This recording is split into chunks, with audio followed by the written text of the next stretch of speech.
হরে কৃষ্ণ। আজকে আমরা মহাভারতের এক বিশেষ কাহিনী দর্শন করব।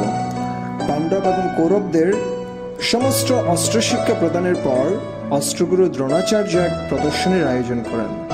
ভীম, অর্জুন, দুর্যোধন সহ সমস্ত রাজপুত্রেরা অস্ত্রশস্ত্রে সজ্জিত হয়ে বায়ুবেগে ময়দানে প্রবেশ করলেন। ভীম ও দুর্যোধনের মধ্যে এক তুমুল যুদ্ধ শুরু হয়। অবশেষে দ্রোণাচার্য তাদের থামালেন এবং অর্জুনকে আহ্বান করলেন। এবার তোমার শক্তি প্রদর্শন করো।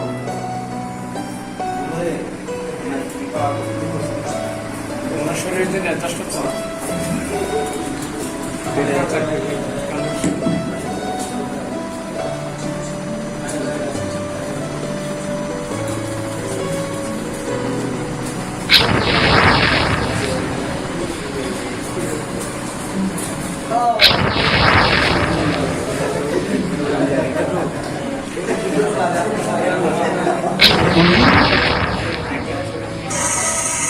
প্রিয় শিষ্য, তুমি যে আমাদের সর্বশ্রেষ্ঠ বীর। দ্রোণাচার্য, এই সামান্য অর্জুন আপনার কাছে আমাদের শ্রেষ্ঠ বীর হয়েও আমি কর্ণ, আমি এক্ষুনি একে এর মাথা ছেদ করে দিতে পারি। কি অর্জুনের বিরুদ্ধে সন্দেহ প্রকাশ করা? তার মানে জমের দুয়ার খুলে দেওয়া। গুরুদেব, আমি আজ্ঞা করুন, এখনই এই উদ্ধতকে আমি জমে দুয়ারে পৌঁছে দিচ্ছি। বীরেরা কথা কম বলে, কাজে বিশ্বাসী। তবে হয়ে যাক যুদ্ধ, হয়ে যাক। থামো থামো। যুদ্ধ তো অবশ্যই হবে, কিন্তু যুদ্ধ সমানে সমানে হবে। অর্জুন, তুমি ক্ষত্রিয়, পাণ্ডবপুত্র তুমি, সবাই জানে। কিন্তু তুমি তুমি কে? তোমার পিতা মাতা কে? তোমার বংশ পরিচয় কি? পিতা মাতা, বংশ পরিচয়?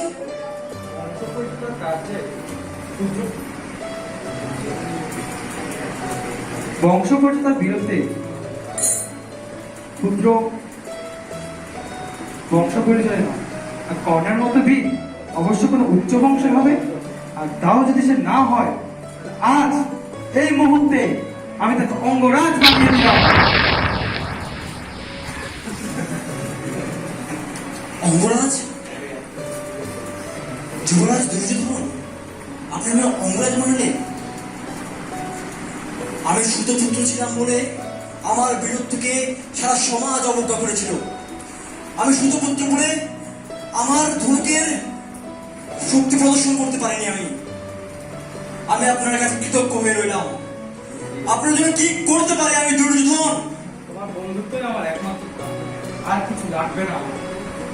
বন্ধুত্ব? বন্ধু?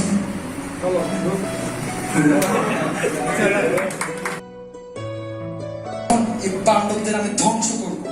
আমারও সেই স্বপ্ন, কিন্তু তারপর আমি এই হস্তিনাপুরের রাজা হব। আমি ঘায়েল করব ওই বদমেজাজি ভীমকে। আর আমি অর্জুনকে।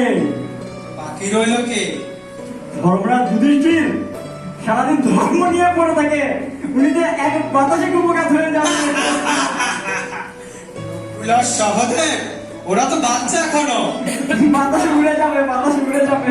তারপর আমরা হব এই জগতের রাজা।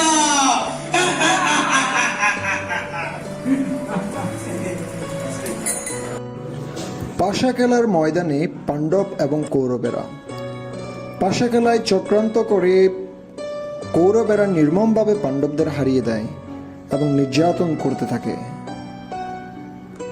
ভীম, অর্জুন সবাই এখন আমার চাকর। কোথায় বাবুরা?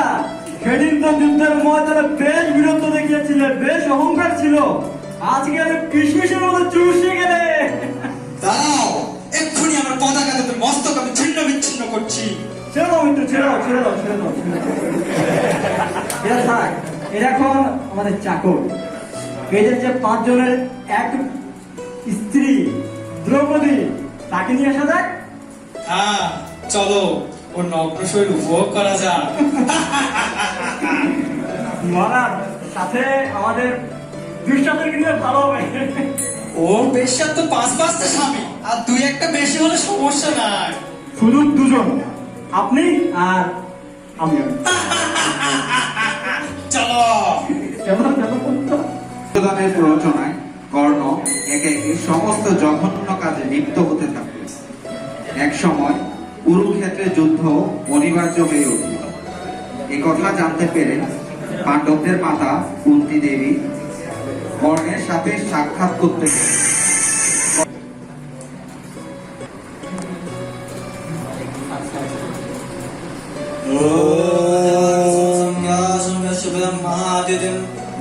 সূর্যায় নমঃ।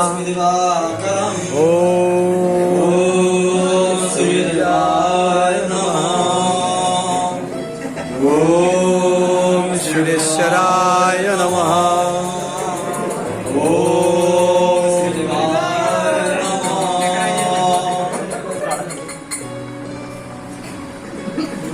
শিবায়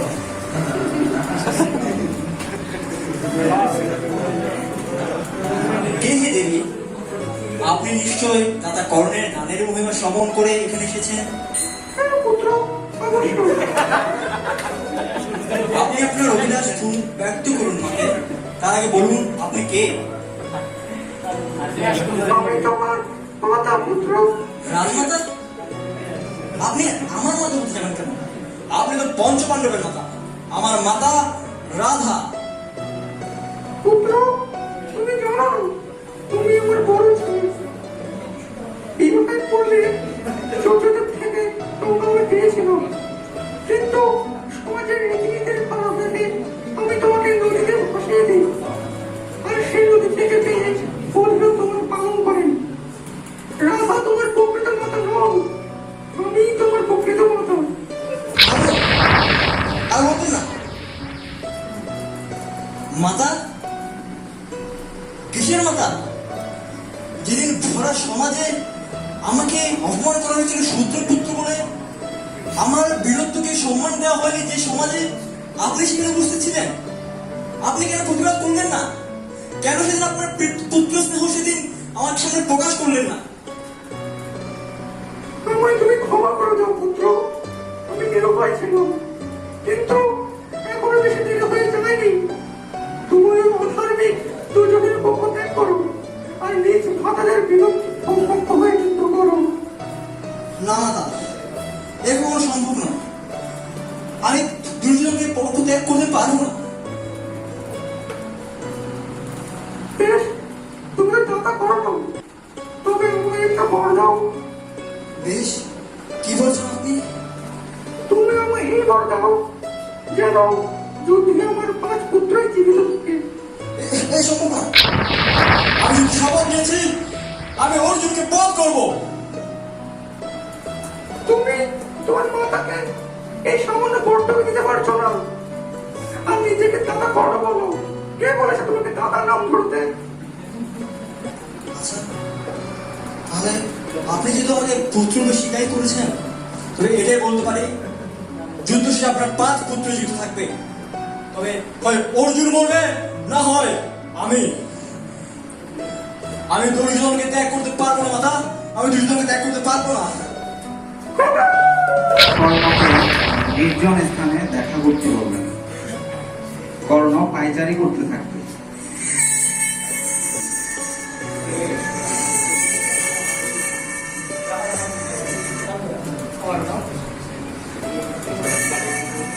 বাসুদেব, এ আমার কি পরম সৌভাগ্য। আপনি স্বয়ং আমাকে এখানে ডেকে পাঠিয়েছেন। হ্যাঁ বর্ণ, তোমার সাথে আমার কিছু গুরুত্বপূর্ণ কথা আছে, যা বলা খুবই আবশ্যক। রাধিও, বৃক্ষ থেকে পড়ে যাওয়া ফলে সকল বীজ কিন্তু নষ্ট হয় না। কিছু বীজ অন্য থেকে বৃদ্ধিপ্রাপ্ত হয় এবং বিশাল বৃক্ষে পরিণত হয়। তুমি হলে জেনে থাকবে, যখন কোনো স্ত্রী বিবাহের পূর্বে সন্তান ধারণ করে তবে সেই সন্তান তার প্রতি সন্তান বেশি কৃত হয়। হ্যাঁ বাসুদেব, তাই তাই তুমিও মাতা কুন্তির পুত্র, তুমি পাণ্ডবদের ভ্রাতা, তুমি শূদ্রপুত্র নও। এই হেন পরিবারে জন্মগ্রহণ করার পরও কেন তুমি দুষ্ট দুর্যোধনের সাথে হাত মিলিয়েছ? ও কৃষ্ণ, তুমি কি শোনাচ্ছ আমায় এসব? হ্যাঁ, এটাই পরম সত্য। লোহা যখন অগ্নিতে প্রবেশ করে তখন সে লোহার গুণে প্রাপ্ত হয়।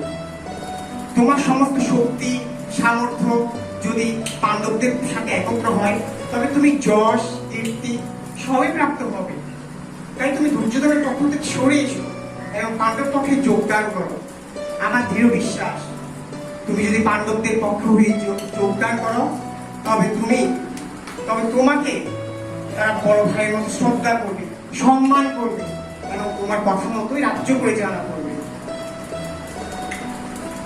হে বাসুদেব, আপনি তো জানেন আপনি সবার হৃদয়ে অবস্থান করছেন, সর্বসাহম হৃদয় সন্নিবিষ্ট। কিন্তু আমার ক্ষেত্রে কেন এমন ঘটনা ঘটলো? মাতা কুন্তী আমাকে জন্মের সময় ছেড়ে দিলেন, আমাকে ত্যাগ করলেন, আমাকে শূদ্র পুত্র রূপে বড় হতে হলো। আমি আমার সমস্ত প্রতিভাকে বিকশিত করতে পারলাম না। সমস্ত সমাজ আমাকে ধিক্কার জানালো শূদ্র পুত্র রূপে। আমার ক্ষেত্রে কেন এমন হলো বাসুদেব? হ্যাঁ, আমি স্বীকার করছি যে তোমার জন্ম স্বাভাবিকভাবে হয়নি। কিন্তু এই পৃথিবীতে তুমি তো একা নও, এই পৃথিবীতে আরো অনেক ব্যক্তি রয়েছে। কর্ণ, কেবল নিজের দুঃখের কথা নয়, তুমি সমাজের দুঃখের কথা চিন্তা করো আর পাণ্ডবদের পক্ষ হয়ে যুদ্ধ করো, দুর্যোধনকে ত্যাগ করো। না বাসুদেব, আমি যে দুর্যোধনের জন্য সমর্থিত হয়েছি, আমি দুর্যোধনকে ত্যাগ করতে পারি না। সেই দুর্যোধন আমাকে বিপদের দিনে আমাকে সম্মান দিলেন, আমাকে অঙ্গরাজ বানালেন, সমাজের বুকে প্রতিষ্ঠা দিলেন। আজ এই বিপদের দিনে আমি তাকে ত্যাগ করব? তুমি কি নিশ্চিত দুর্যোধন যাই করেছে তা সব নিঃস্বার্থভাবে করেছে? না, ও যাই করেছে তার প্রত্যেকটি কার্যের পিছনে তার স্বার্থ লুকিয়েছিল, আর তুমি তো তা কখনো বুঝতেই পারোনি। আর তুমি তার এই কথা বুঝতে না পেরে তুমি তার বন্ধুর পরিবর্তে তুমি তার দাস হয়ে রয়ে গেছো। কোন হস্তি শক্তি সামর্থ্য থাকা সত্ত্বেও যদি সে বনের শিকারের পক্ষ নেই, লোকে তাকে বাবা দেয় না, লোকে তার নিন্দা করে। আর তুমি এই নিন্দার ভাগিদার হবে কি করে? আমি জানি পঞ্চপাণ্ডবের সকলেই ন্যায় করে না, এবং তাদের বিরুদ্ধে তাদের ন্যায় রাজ্য অন্যায়ভাবে নিয়ে নেওয়ার ফলে কৌরবের সমর্থিত সকলে নিহত হয়ে যুদ্ধের ক্ষেত্রে। আমি সহ সকলে এই যুদ্ধক্ষেত্রে নিহত হব। কিন্তু কিন্তু বাসুদেব, আমি যে দুর্যোধনের প্রতি সমর্পিত, আমি তার মৃত্যুতে বন্ধনে আবদ্ধ, আমি তাকে ত্যাগ করতে পারি না। পরস্ময় সংস্পর্শে লোহা পরস্ময়তে পরিণত হয়। তোমার সমস্ত শক্তি সামর্থ্য যদি ধর্মের পক্ষ হয় তবে তুমি যশ কীর্তি সবই প্রাপ্ত হবে। তুমি কি এই জগৎকে ভোগ করতে চাও না? তুমি চাও না এই জগতে শাসনকর্তা হতে? ও কৃষ্ণ, আমি যে দুর্যোধনের প্রতি সমর্পিত। দুর্যোধন কেন তুমি এত দুর্যোধনের প্রতি সমর্পিত হতে চাচ্ছ?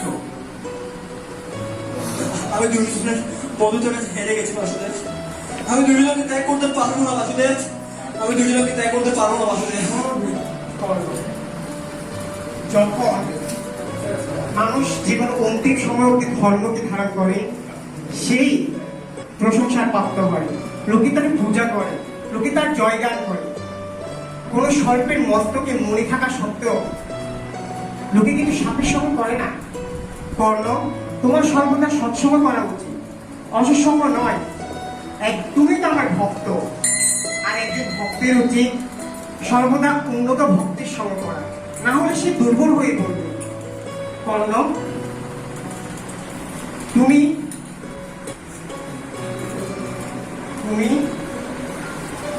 পাণ্ডবদের পক্ষ হয়ে যুদ্ধ করো আর দুর্যোধনকে ত্যাগ করো। আমি কখনো দুর্যোধনকে ত্যাগ করতে পারবো না। এ সম্ভব নয় বাসুদেব, আমার ক্ষমা করুন, এ সম্ভব নয়। বেশ,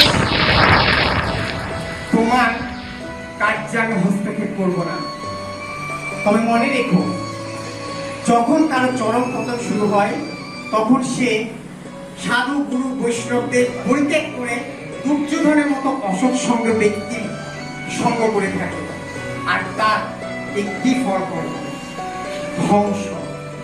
সমস্ত কৌরব সেনাপতিকে জানিয়ে দাও, আগামী 1 সপ্তাহ পর পূর্ণিমাতে যুদ্ধ শুরু হবে, আর তার একটি ফল হবে সমস্ত কৌরব সেনার ধ্বংস।